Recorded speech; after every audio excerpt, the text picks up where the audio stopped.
She is the casino. She's Lady Luck. One more bet. He never takes a chance on anything, but he takes a chance on her.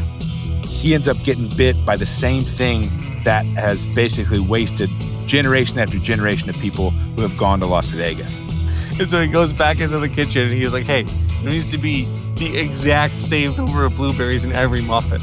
And it shows a pan of muffins, and the muffins have absurdly different amounts of blueberries.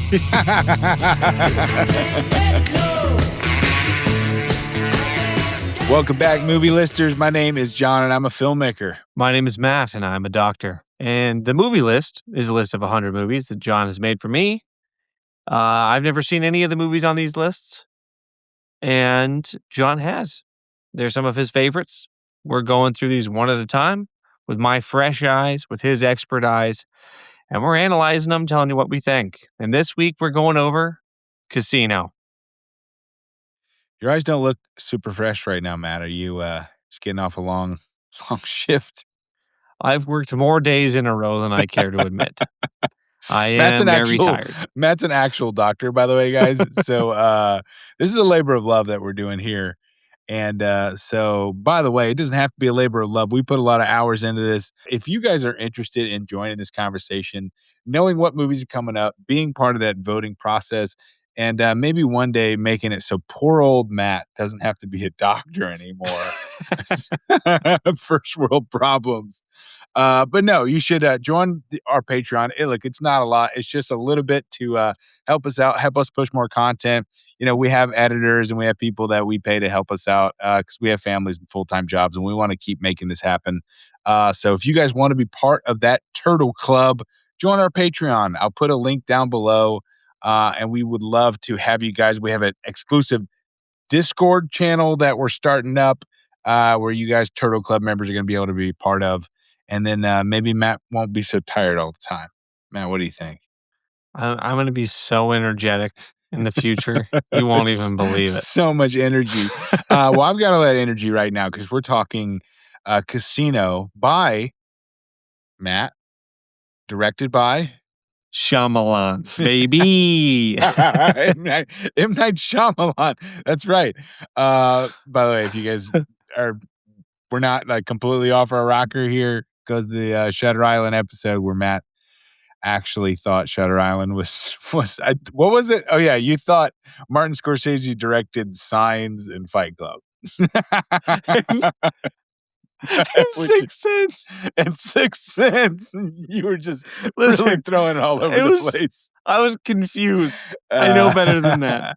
So we're going over M. Night Shyamalan's Casino today. Where at the end, Ace actually was dead the whole time. Nicky killed him right at the beginning. Ginger was just his spirit guiding him through the afterlife. And that's what we're going to be bringing out. So a real twist ending on that one. It's Scorsese. It is Martin Scorsese. I think you're the only one that has to tell anyone that, Matt. They know. If they're listening or clicked on this, they're aware that this is Martin Scorsese's Casino. Oh, man. But yeah, we're going to be talking through all the big parts. We're going to be breaking down some maybe some stuff you guys didn't know, talking over the stuff you did know. But man, there's just something comforting to me about a Scorsese mob movie. I don't know that if there's something wrong with that. I know it's weird, right? Because they're like hyper violent. They're all these really kind of messed up, but something about it. It just, I don't know, it makes me feel like Christmas a little bit. Is something wrong with me, Matt? I think so. All right. It might be diagnosable. Okay, maybe I need to be sponsored by BetterHelp. But yeah, before we get into my personal diagnosis, let's diagnose the synopsis of Casino. Sing, sing, sing, sing. Casino follows Sam Ace Rothstein, played by Robert De Niro, a brilliant sports handicapper chosen by the Chicago mob to run a Las Vegas casino. Title: Ace brings obsessive precision to the operation, turning the casino into a money-making machine while trying to control every detail, from the betting floor to those around him. Inspired by the true events of the real mob era in Las Vegas, the story begins to unravel when Ace falls for Ginger, Sharon Stone, a glamorous hustler he can't control, and when his violent childhood friend, Nicky Santoro, Joe Pesci, arrives in town. As greed, addiction, betrayal, and ego take over, Casino becomes a brutal look of how an empire can collapse from the inside. Sing, sing, sing. Everybody start to Okay, sing. you're good, you. You tell me what your big idea is, huh? For our listeners, by the way, I was doing a very, very believable Robert De Niro face. Incredible. I mean, Jinxie cat, you're good. honestly, that's not bad, John. It's honestly not bad. That's not bad. If you You're- guys are you're De Niro listening, face. just imagine it or go check us out on YouTube/Patreon if you want an ad-free experience. Matt, what did you think of Casino? This one was very different, actually. Like, genuinely very different than everything else that we've seen. Mhm. So, a very unique movie in the way that it's built. So you've got narration throughout the entirety of the movie, which is not something I'm accustomed to. Like, I Right. thought, like, a lot of movies do narration right at the beginning as they kind of do the setup. And then maybe like little touches of it here and there throughout a film. I'm thinking like Stranger Than Fiction, for example. Like, Yep. there's bits of narration throughout that movie.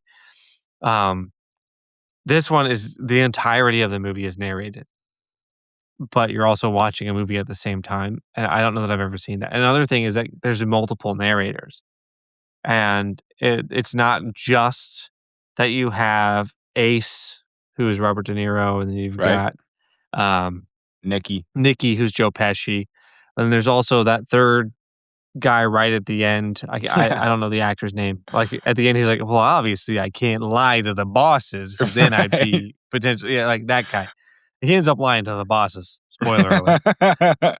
I know if I gave the wrong answer, I mean, Nicky, Ginger, Ace, all of them could have wound up getting killed. But he doesn't get whacked at the end, so Yeah. he managed to weasel his way out. Anyhow, a lot of different narrators, but narration throughout. Which is something I have not witnessed in any movie really that I can recall off the top of my head.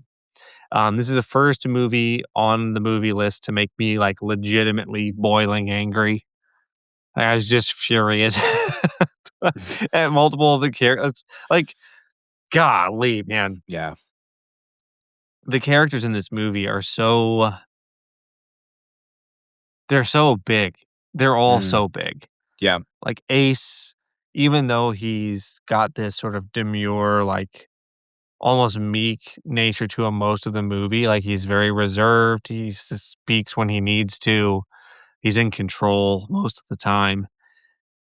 He's still a big character. But Right. then you have Nicky, who's just this brash, just bull of a man. Yeah. You've got Ginger, who's off the rails Right. most of the time, and just like one of the most toxic characters I've ever seen. Seriously. I was so angry at some of these characters. It almost felt like watching Breaking Bad, Yeah. where like, except for that, like Skylar in Breaking Bad, even though everybody like universally hates her character, Everyone hates like, Skylar. her motives at least are reasonable. Like, she's just trying to protect her kids Basically and her love. family. Yeah. Right. And Right. and clearly Walter is the villain of most of this series. Right. But they make you love him, and it's a terrible thing to do. Anyways, everybody hates Skylar, myself included. I'm sorry. I realize that her motives were pure. But but Ginger, on the other hand, is just scum. She's just Yeah. the worst thing. Yeah. And nothing about her is good. I mean, truly just one of the most hateable characters I've ever seen in a movie. Like, I hate to say that, Yeah. but Yeah. gracious. Right. Gracious. Yeah, it's tough to watch, because you feel for Sam's especially, right? Because he's just surrounded by such terror. And I mean, obviously, like, he's not a spotless lamb himself, right? He's Right. Sam is breaking- Ace, by the way. Ace, Sam. He's destroying people's hands. Like, he's just kind of a cold, but there is that level, like you said, there's a level of lovability with him when you surround him, especially with Nicky and then with Ginger, who are supposed to be his trusted allies, and he just constantly just gets his knees taken out. It's tough to watch. Yeah. Yeah. And the narration thing is fairly common in Scorsese movies, by the way. So as we go through more here in the list, you'll start to get accustomed to that. Um, but one of the things that jumped out to me is right at the beginning when it says adapted from a true story, right? And so you see that all the time. Like there's like the old Mitch Hedberg joke, it was like inspired by true events. It was like, that lady threw somebody off a bridge, and that inspired me to make a movie about a gorilla. Right? It's like Hollywood can take something and like we are inspired by true events and just do something completely different. So I just assume in movies like that they're just completely different. So I did a little bit of digging in this one. The actual story behind Casino is actually almost crazier than what we see in the movie, right? So breaking down the actual facts of the movie in contrast, Ace, the Ace character, is Lefty Rosenthal, a real guy who was out in Vegas, managed 4 casinos for a mafia family based out of Chicago. His enforcer that they sent out, which was Joe Pesci's character, was a guy by the name of Anthony Spilotro. And he, honestly, if you look at a picture of him, he looks exactly like Joe Pesci. They put the gray streak in the hair. He chewed on his thumbs, right, when he's talking to the guy and kind of the paranoia. The inaccuracy here is Joe Pesci's 5'4", right? Anthony Spilotro was 5'2". No, he's actually smaller. His nickname was Ant, but still just known as this absolute terrifying, feared enforcer by this mob family who was sent down as kind of the enforcer in Vegas. So Rosenthal and Spilotro, the Ant, were basically the 2 most feared people in Vegas. In fact, one of the pit bosses that they brought in to help as an advisor for this movie, when he saw Joe Pesci walk on set with his gray streak in his hair, said he almost passed out because he actually thought it was the Ant for a second and he got so scared. So the Ginger character is Jerry Rosenthal, who actually was Lucky's wife. They had 2 kids, and unfortunately, she did have addiction issues and did end up overdosing later in her life. So that part was true. The Frank Marino character, who is Nicky's kind of number 2 guy, is based on Frank Culata, and he actually has a cameo in the movie. So in the end, when they're showing all the assassins, he's actually one of the assassins that the mob hires to come take out one of the guys. Is that Stoney? Right at the end Yeah, there when yeah, they're in like walking to the the car? parking lot when he pulls up behind him. So the guy with Right. the gray-haired guy that pulls out the gun, that's actually the real life Frank Marino in the movie. His name was Frank Culata. That's cool. Even crazier, the story of the FBI plane landing on the golf course, that actually happened. They didn't run out of gas. There was mechanical failure, but the FBI was spying on them, had a mechanical failure in the plane, and actually had to land the plane in Lefty Rosenthal's front yard, basically. That's awesome. The telegraph scheme that they show with the guy, beneath his pants having the telegraph thing, that actually happened. They actually pulled the guy in the back, smashed his hand with a hammer. This one's rough. The guy where they put his head in the vice. So Spilotro found out that he actually was part of basically an unsanctioned hit by a protected guy, a made guy in the mafia family. So they said, send him after, figure out who called the hit in. And they actually put that guy's head in a vice, tortured him for 2 days. And in the movie, they end up cutting his throat, right? It's worse than that. In real life, they lit him on fire. They covered him in gasoline and lit him on fire.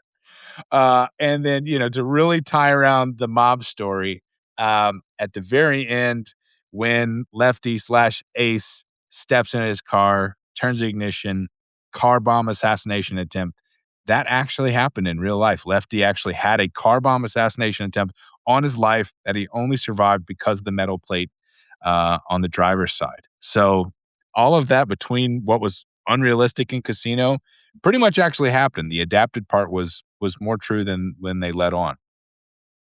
Well, I will say that car bomb scene has to be the most obvious dummy I've ever seen.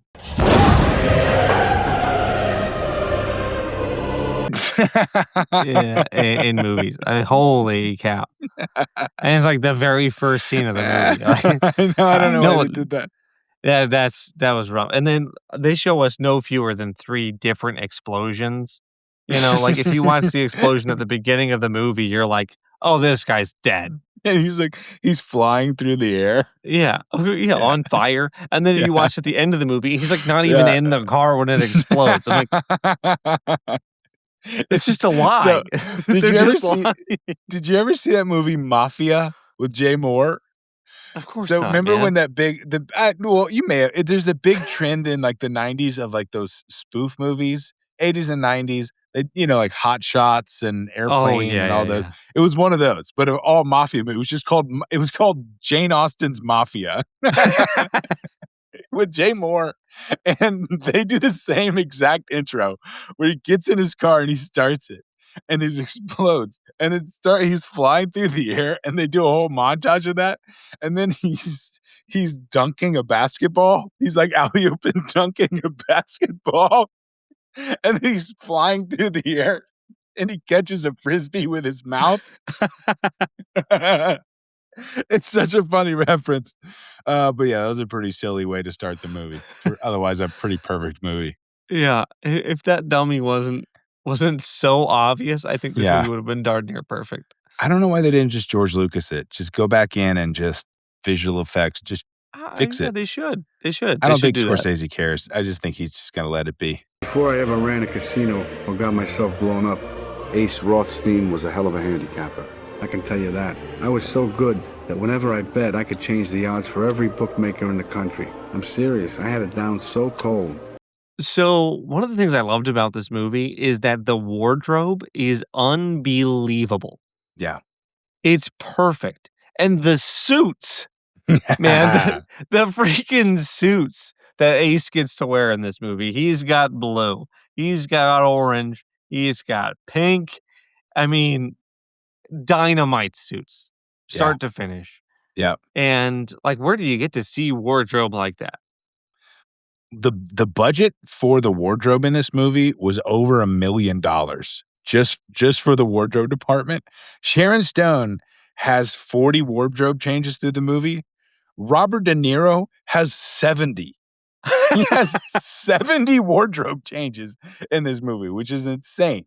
And I mean, it's perfect for the 70s. Is the bright, she's got the chinchilla fur coat thing. Like next level. We should bring that back. Why don't we, enough time has passed, all right? Does anyone really care about the chinchilla anymore? Let's bring back the chinchilla fur coats, all right? I don't know, I might get some 3D print them now. People in the comments, but like, bring it back. I think it's sick. We should make that a thing again. I'm into it. The chinchillas, the jewelry was crazy. Like, yeah. Is it that scene where Ginger's calling him on the phone and she's wearing this bracelet with a gem on the back of her hand and then one that goes up to her middle finger? Like, why aren't people wearing that anymore? They should. Was that freaking sick? Yep. It's awesome. They spent half the movie talking about her jewelry. I love one of my favorite lines is when they're introducing Ginger as like a hustler and like she knows all the valet guys. And then they're like, all right, see you, Ginger. And she goes, okay, thanks for asking. Ginger's mission in life was money. Come here, okay. See you, Ginger. Okay, thank you for asking. She was a queen around the casino. I don't know if you caught that. It's one of my favorite lines of the movie. I rewinded it like twice. It's really funny. I don't know if it was on purpose, but I like it. They just say thanks for asking. Yeah. And this is not technically wardrobe, but what color are Joe Pesci's eyes? See, I don't know. I've looked it up as many different ways as I can look it up, and I can't get a straight answer out of the internet. Yeah. I can't think of anything that I can't get a clear answer on. They're blue, they're brown, they're blue and brown. But like if you look up a picture of Joe Pesci's eyes, you're going to find him with blue eyes, and you're going to find him with brown eyes. Yeah.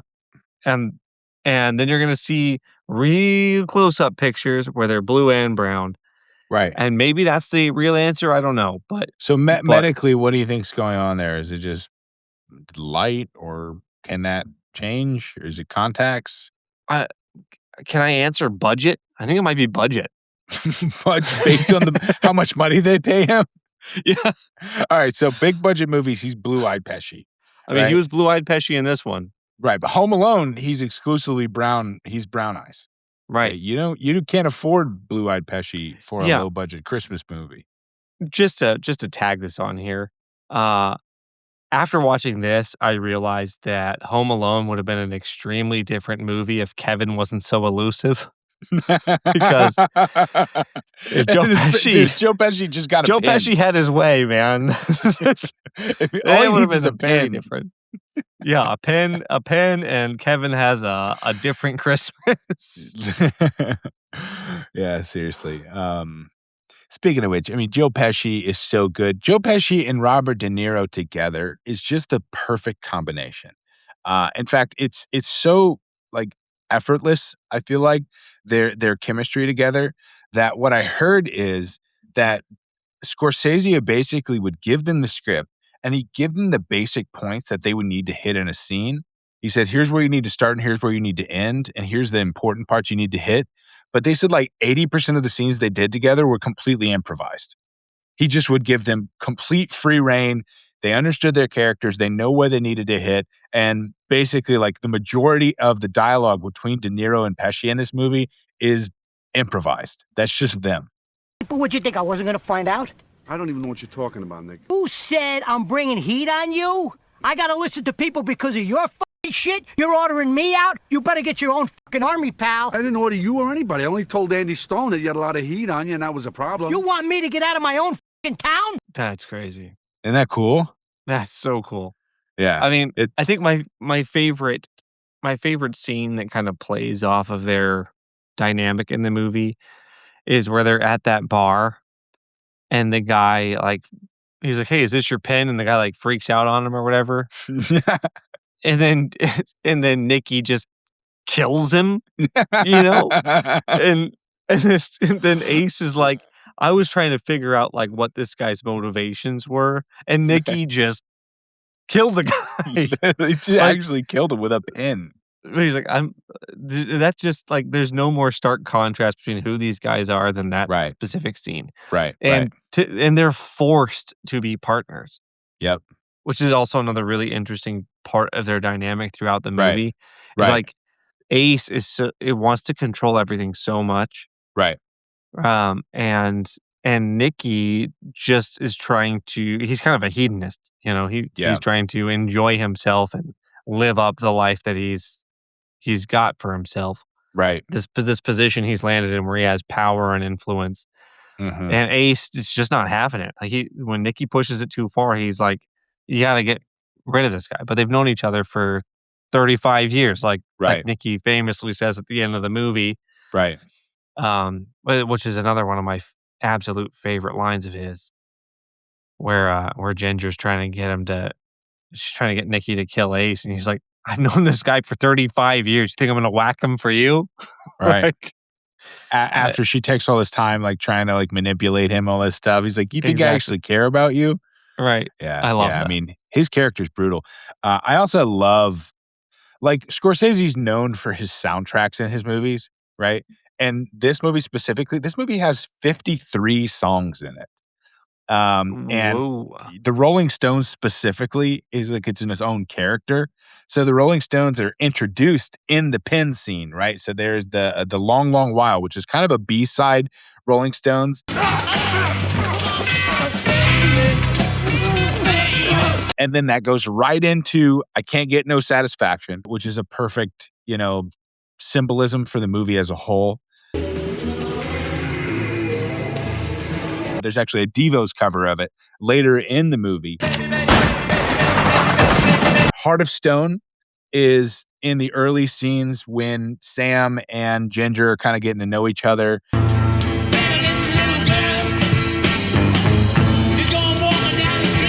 Sweet Virginia is the scene where the cowboy has his feet up. Leave me alone! Here we go. You're kidding me! and he comes and Joe Pesci comes and kind of takes care of business with him with the phone. He loves it. He loves using the phone handle as a weapon. He does. Can You Hear Me Knocking is in it with the Nicky's gang crime spree. They didn't like the people I was ripping off looking at me, so I used to turn their pictures around. Take it so long over there. At the very end, Gimme Shelter, which is so interesting because it's the live version of it. And I noticed that specifically because when they're talking about Nicky's on his crime spree and like they keep questioning Nicky for everything, and there's a car blows up and there's like applause from the audience. And I was like, did he put in applause? But that's just part of the track. And I guess Scorsese liked that version of Gimme Shelter. Dealer from the Sirocco. They question Nicky. A bunch of stool pigeons wound up in the trunks of their cars. Question Nicky. A lawyer. They question Nicky. I like how Ace is so he's so competent at what he does. Yep. And he's got a lot of tricks up his sleeve. So like even when he loses, he tries to find a way to pull it back in. And honestly, that's why Ace has the job that he has. Right. Because he's so good at winning. But there's this sequence where they have this Japanese businessman who comes in and he bets like $60,000 and ends up winning massively and taking his wins and just walking out. And then rather than just taking those losses, Ace gets his flight to be canceled and gives him a complimentary room and brings him back. Hey, so sorry that you're having to go through all this stuff, but hey, we got a free room for you here. The commercial flight was delayed too. Yeah, So, yeah. So like all this stuff happens to just loop the guy back into their casino, and then he loses everything, and then they're like, "All right, see you later." It's just diabolical, and that's why Ace is Ace. Right. I love that. Because he looks at it like a business. He doesn't look at it emotionally, Right. And that's kind of the crazy thing, of Ace and his character, because he looks at everything scientifically. He talks about how sports betting, and realistically, the real lefty Rosenthal made his money on sports betting. Knew everything about everything, kind of like what Joe Pesci's character talks about, that he knew if the quarterback was, hurt or whatever it was, that the real lefty made millions of dollars for himself and for the mob, making these sports bets and sometimes potentially even fixing some of them. He never left anything up to chance. But then he meets Ginger. What's the matter? What do you mean, what's the matter? I made a lot of money for you. I want my cut. Get lost, Ginger. Get lost! Get lost? Yes. Get lost? Yes. Well, how about that? I think one of the marks of a great villain, I know we've spent a lot of time talking about villains on our podcast, but I think one of the marks of a great villain is that they are believable and that they make you hate them. Yeah. And I think Sharon Stone in this movie did an unbelievable job playing Ginger, in that Ginger is one of the most hateable characters I've ever seen. So you're saying you think Ginger's the villain in this movie? I think Ginger is like the embodiment of chaos. She is only looking out for what feels good to her. Right. The whole movie. Right. Period. Yeah. And they don't hide that from you. They spell it out. Like when she's introduced, Ace says to you, her only thing that she values, her metric of success, is money. Right.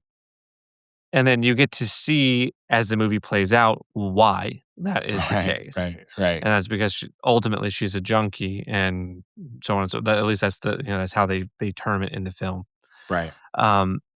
And ends up overdosing in the end.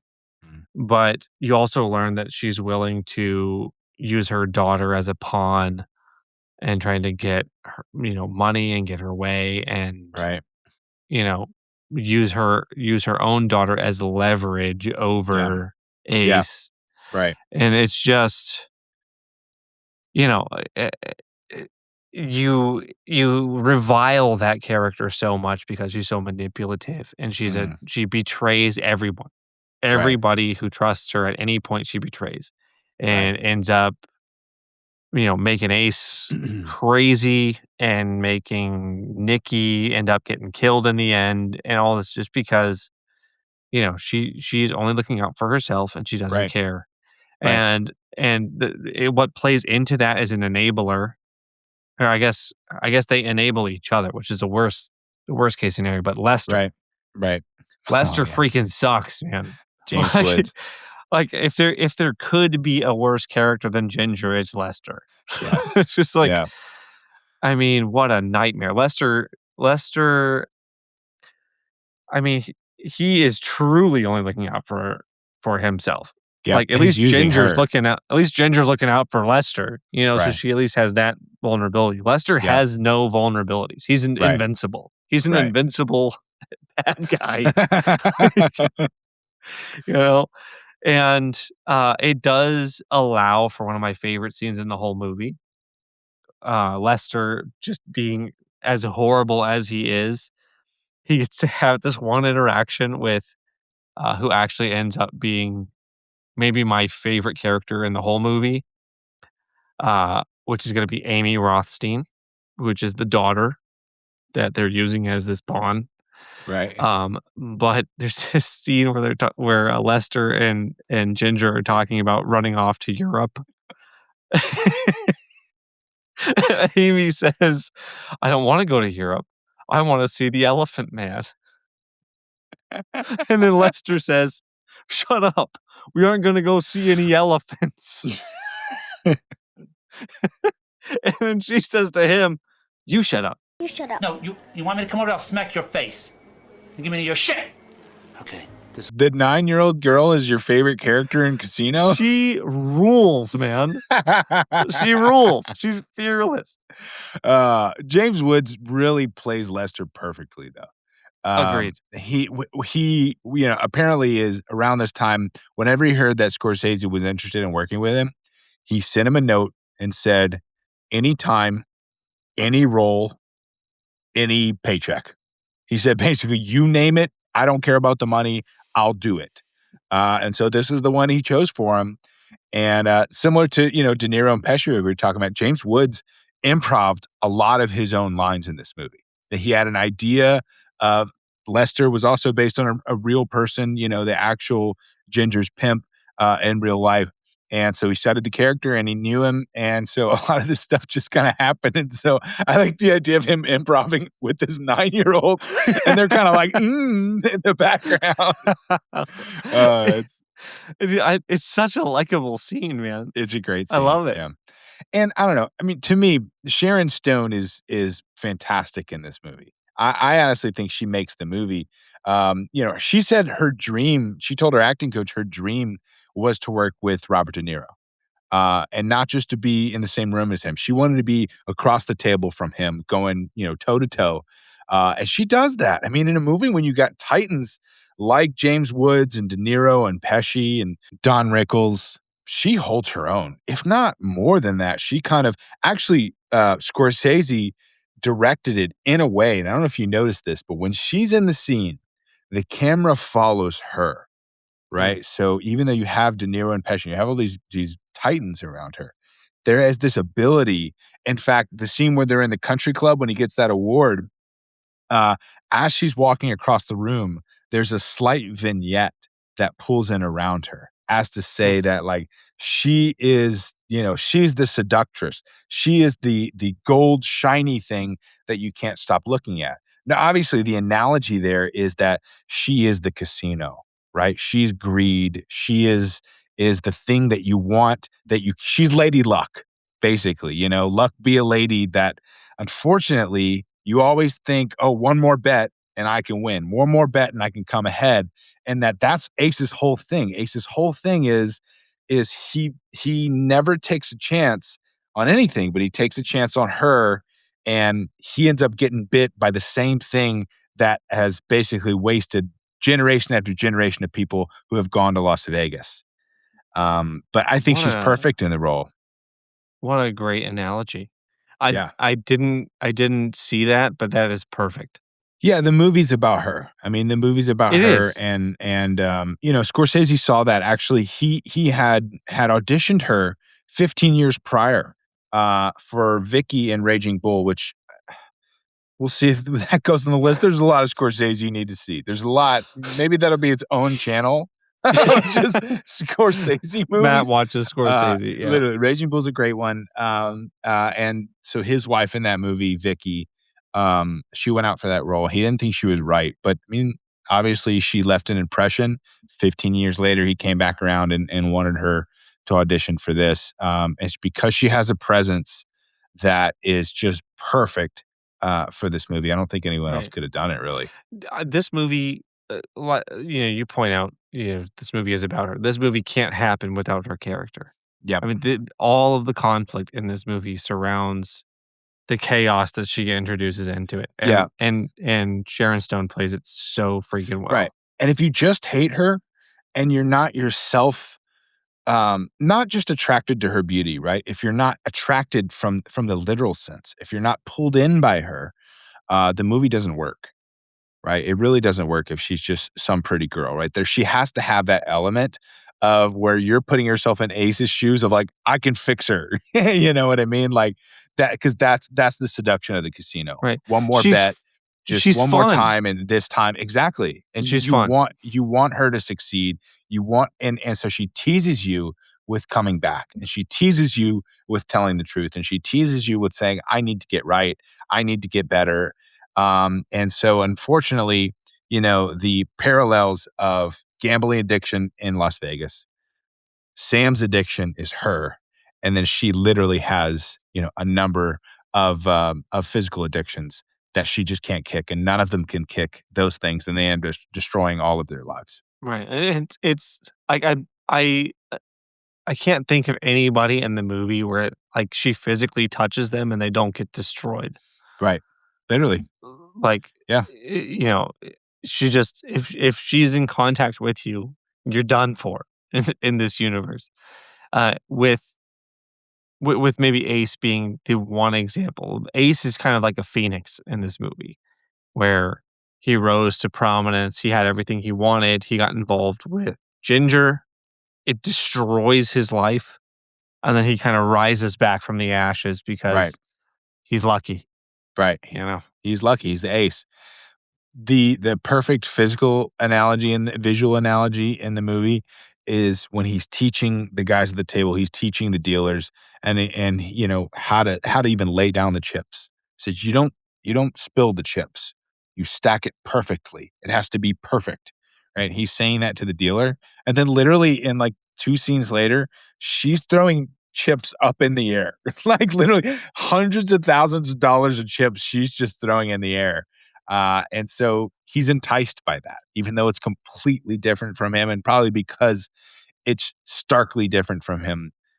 He's seduced by it because everything from him is the numbers, from the chips to the friggin' blueberries.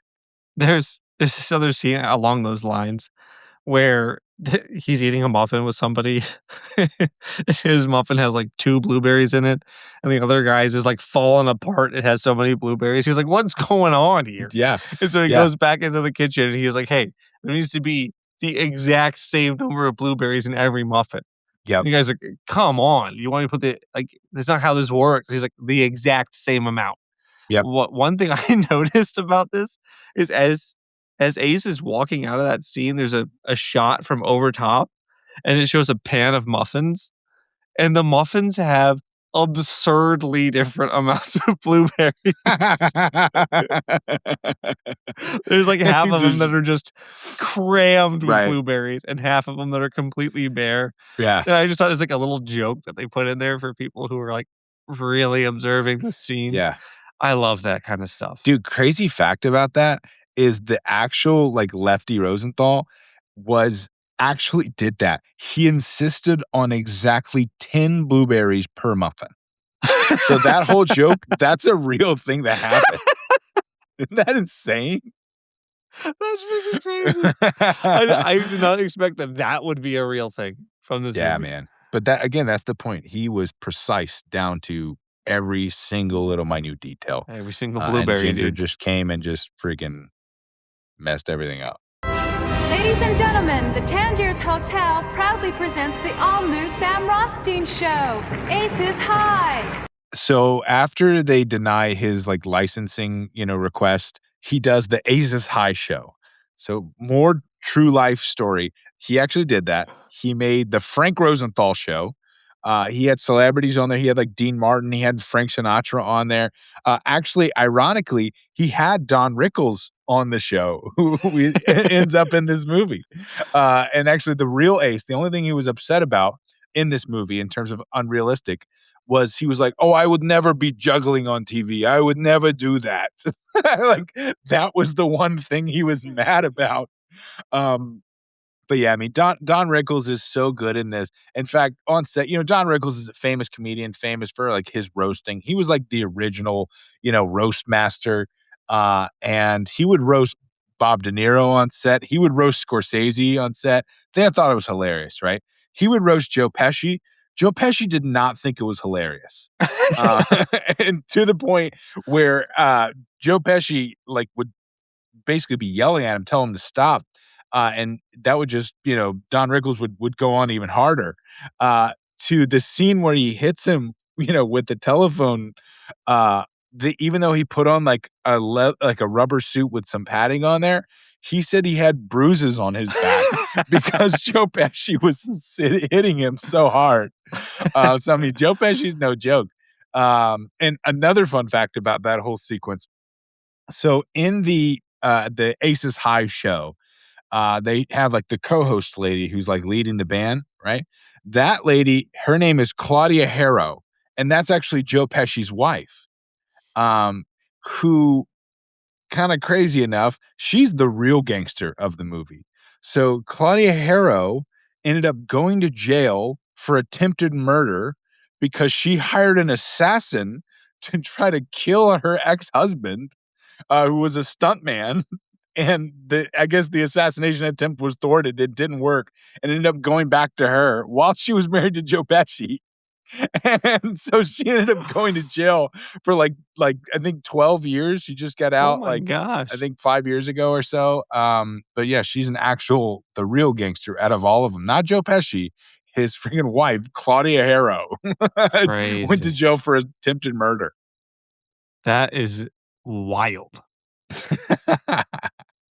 That show with De Niro, Aces High. Yeah. I feel like that had to be the inspiration for the talk show on the Joker. Mm-hmm. It looked the same. I mean, it does. Like, yeah, it has the same feel. And I feel like if you had seen Casino, you're like, who would I put as the talk show host? Mm-hmm. I mean, it's like a 1-to-1. It fits. Yeah. So that's a good point. When I was watching that, I was like, holy cow, this is freaking the Joker. Which I watched on a flight. Nice. It's a weird one to watch on a flight. I guess it's a good one. I love flight movies, man. Something about flight movies, because it gives you a little bit more grace, Like maybe the movie's not a 10 out of 10, but like you can't be on your phone, Right. You can't you're locked in. Yeah, so true. There's something And about also, it that makes it a little bit better. It feels like you're getting a little, like you're sneaking it almost, because like you didn't have to pay for the ticket for the theater. Like you're on the flight, but like, I'm gonna take back my $23 I would have paid for the theater to watch this. Yeah. I'm gonna eat it with my little biscottis or my little Biscoff cookies or whatever. Yeah. That's funny. So I love a good flight movie. So this is the part of the movie where things start to escalate, right? They all start to kind of not trust each other, right? So the close bond and friendship between Ace and Nicky, the close bond between Ace and Ginger, however, little time it lasted, really start to deteriorate. They don't trust each other at all. Ace and Nicky meet out in the desert, which honestly, I think the sunglasses and the car coming across the desert through the sunglasses, that might be one of my favorite shots in any movie ever. I think it's absolutely perfect. And it shows how Scorsese can make an absolutely stylistic shot like that so cool and still not really take you out of the story. You know what I It mean? doesn't Sometimes stand out at all. it doesn't. It doesn't. It just slides in so perfectly. But it's such a cool shot. It's just a cool shot. That's all I can say about Agreed. it. It's just awesome. Right. That's the power of Scorsese. That's it. Signs. Signs. Fight Club. Fight Club, of course. Six Sense. One of my favorite lines in that segment is when she's like stealing all the jewelry, and then she goes, "Yeah, I should have never trusted him. He's a Gemini." Sharon Stone's character, she goes, "He's a Gemini." She goes, "A triple Gemini. He's a snake. I can't trust him." As she's stealing all of his stuff. Right. I can't trust him. And also, when she said he's a snake, of course, I think Home Alone. Snakes? I don't know no snakes. I don't know no snakes. Because he killed him, actually. There you That's go. why. There's a scene in that movie that I think really is a very poignant scene, and that's when Ginger and Nikki are in that, they're kind of talking to each other in their little, I don't know, what's that? What is it? Like a little van thing. Yeah. And Ginger says she needs a new sponsor. He's like, "Is that what you want? Is that what you want me to be for you?" Blah, blah, blah. Yep. But they're talking about Ace, and they say, like, yeah, Ace he's changed. Mhm. He's not the same Ace. He's Yeah. different. Right. And I just spent a while thinking about that scene. Mm. Because in this movie, nobody changes at all. Really.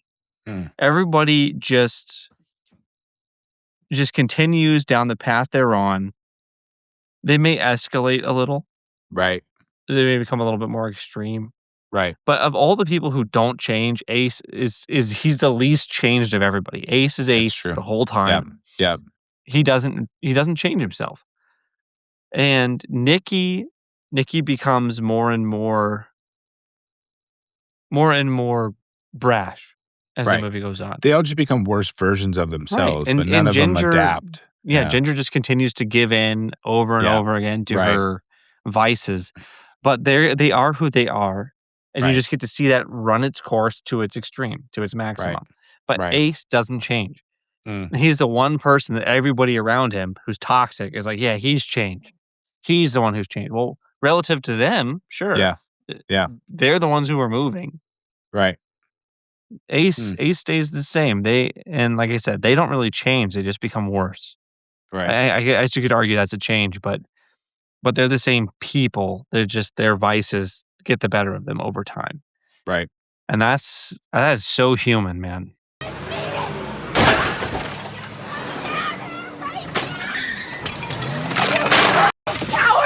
So the premise of the movie basically came from an article that the writer brought to Scorsese, basically about how a domestic squabble on a side, on a driveway in Las Vegas ended up unraveling like an entire mob, empire that they had built in Las Vegas. So that fight that they had in the driveway really was, the kind of the straw that broke the camel's back that was barely holding this kind of empire together. So as things started crumbling, obviously, we saw that it was what took Asa out of his protective shell that he had with the people around him. Nikki, kind of got cast out. Ginger ran off with the jewels, and the funny narration there at the end, because you were talking about the narration throughout the movie, kind of wrapping things up. And then probably my favorite scene in the movie is Joe Pesci when he's in the cornfield and he's just so confident and he's like, what's right is right, and they don't really give a rah, and he gets whacked with the baseball bat. I didn't want my brother to get fucked around. I mean, what's right is right. They don't give a fuck about. That's just so genius. It's so I've never seen anybody else do that, interrupt a narration like that. Right. It's so good. Um, and a fun little behind the scenes story actually, in that scene when Joe Pesci was getting beaten, uh, he had cries of pain coming out because he actually broke his rib in that scene. It is a rib that he had broken during Raging Bull. He broke his rib in that scene, cried out in pain. Scorsese didn't think it was good acting, so actually yelled out, "Come on, be in the moment. Be in the moment." But it was real cries of pain that Joe Pesci was crying out because he had broken his rib. So they bury him, and we see Lucky is like you mentioned before. Ace is really the only one that kind of stayed the same, and just lived the rest of his life the same way as he started. Um, Probably better off, unfortunately, without Ginger and without Nicky. Definitely better off. Yeah, I mean, they were the only cracks in his armor, really. right. And they just kept widening and widening until everything fell apart. But Yeah, he does say he kind of wound up right back where he started because everybody had a good deal with him. It's yeah, like he made money, they made money. Why ruin a good thing is what he yep, says. yeah. So, I mean, Ace wins. What can you say? And Very also Ace, satisfying. yeah, exactly. Ace lived, which is much better than Nicky's outcome or Ginger's outcome. Neither of them lived. Nikki had it And a little worse. I mean, just slightly. I mean, yeah, both were pretty rough. But yeah, Nicky's was worse for sure. Getting buried with your brother out in like Wisconsin or whatever that Which was. also was that practical effects? I think it was. What's that? When they throw the dirt on him? Oh yeah, that was him. That was Joe Pesci. That was really him? That was When they threw actually the dirt him. on him? Yes. I was like, wow, this is a very Brutal. convincing dummy. brutal. Yeah. Crazy. Pretty cool. Yeah, I think Ace was the one that ended up, literally the writer came to him and said the way he convinced him to let him basically tell a story is he had to change the names, which he did, and Bob De Niro has got to play me in the movie, which he did. That's cool. He held to his end of the bargain, and What a cool just like Ace, stipulation. he was always fixing things to work out, and and so that he It is won. fair. Yeah. There you go. Just like again, he won. All right. Well, every week we break down our ratings on what we think, what we thought about the movie, on story, which is basically plot, character development, rewatchability, fun, emotional impact. Matt gives a science realism score. I give the filmmaking craft score. Matt, let's start off with story. What do you have for us on story? Story, I gave this one a 6. I thought it was a pretty engaging story. Very good. The narration piece of things I thought was a very cool way to tell the story. I find it hard to believe the whole car bomb situation as it was portrayed in the movie. The fact that could happen in real life, believable enough, but how it was shown, like that explosion was like 25 feet tall, and he's just like, "Hey, it's just fine." Hey. No way. Rewatchability, I give this one 3. I think it's probably a little. I'm gonna bump that up. I think rewatchability is actually probably more like a 5 because I've already watched it twice. I So think it's very rewatchable. Yeah, we'll bump that up. Adjust I my get it. It's scores here. brutal, so it's not like let's have them with the kids on. I'm gonna take a nap and put Casino on. Like, what's wrong with you, dude? Right. Like, Yeah. It's but I do think like again, I rewatched a lot of this movie multiple times. So and I enjoyed it every time. So I'm gonna bump that up to a 5. yep. Fun for me is a 3, again, just because I was so angry the whole time. It's such a frustrating movie, man. So I had a hard time having fun with it, even though like especially Nicky in this movie is such a fun character. Mhm. Like he's so harsh and brash and chaotic and like he just does whatever pops in his head to do, and that's a fun character to have in a It's movie. so fun. Yeah. Um, But it's also frustrating and scary and exactly, because yeah. that all has repercussions on Ace, and so, Right. like, every time he does something crazy, you're like, You're like, "Oh, no." no. Stop, dude. Yeah. Exactly. Yeah. So fun for me is a 3. Emotional impact Reminds me for of me, Bronson a little bit. You know what I mean? Like you were talking about Yeah. like the tightness of like at any moment he could just snap. Yeah. And that's That's a fun great and also terrifying. example. He's a loaded spring. He's just ready He's to a loaded spring. he's just Exactly. he's Yeah. gonna pop at any second.